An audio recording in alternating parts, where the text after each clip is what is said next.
സ്ക്രീനിൽ കാണുന്ന ക്വസ്റ്റ്യൻ നിങ്ങൾക്ക് പരിചയമുണ്ടോ? ഇത് 2025 നീറ്റിന് ചോദിച്ച ക്വസ്റ്റ്യനാണ്. ചാപ്റ്റർ ഏതാ? ജെനറ്റിക്സ് 1 അല്ലേ? Principles of inheritance and variation. തന്നിരിക്കുന്നത് പെഡിഗ്രി അനാലിസിസിൽ നിന്നാണ് എന്നുള്ളത് തീർച്ചയായിട്ടും നിങ്ങൾക്ക് ആ ഡയഗ്രം കാണുമ്പോൾ മനസ്സിലാവും. പക്ഷേ ഇങ്ങനെ ഒരു പെഡിഗ്രി നമുക്ക് NCERT-യിൽ ഇല്ല. NCERT-യിലുള്ള പെഡിഗ്രി ഏതാണ്? സിക്കിൾ സെൽ അനീമിയയുടെയും അതുപോലെ തന്നെ മയോട്ടോണിക് ഡിസ്ട്രോഫിയുടെയും പെഡിഗ്രിയാണ്. പക്ഷേ ആ രണ്ട് പെഡിഗ്രിയിലും ഈ തരത്തിലുള്ള ഒരു സിമ്പൽ കാണുന്നില്ല അല്ലേ?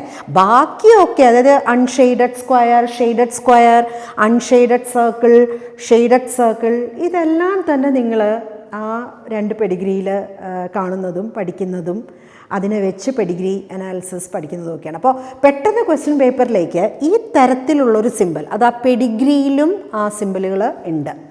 കാരണം പെട്ടെന്നൊരു കുട്ടിയുടെ മനസ്സിലേക്ക് വരുന്നത്, അയ്യോ ഇത് ഔട്ട് സിലബസ്, ഇത് നമുക്ക് NCERT-യിൽ ഇല്ലല്ലോ.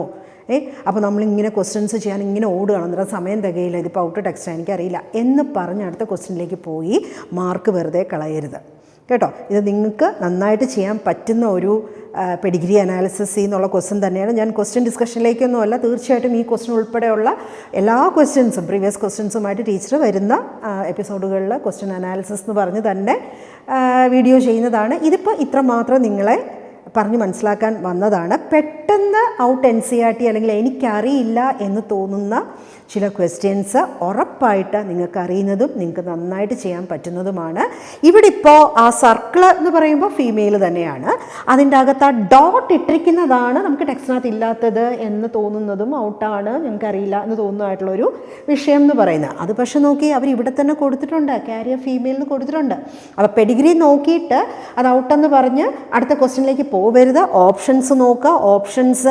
ഓപ്ഷൻസ് അത് ഇതിപ്പോൾ ഞാൻ ഓപ്ഷനല്ല, ക്വസ്റ്റ്യൻ്റെ തന്നെ ഭാഗമായിട്ടുള്ള ഒരു കാര്യമാണ്. അപ്പോൾ അവിടെ കാരിയർ ഫീമെയിൽ എന്ന് കൊടുത്തിട്ടുണ്ട്. നിങ്ങൾക്ക് തീർച്ചയായിട്ടും ക്വസ്റ്റ്യൻ അറ്റൻഡ് ചെയ്യാം.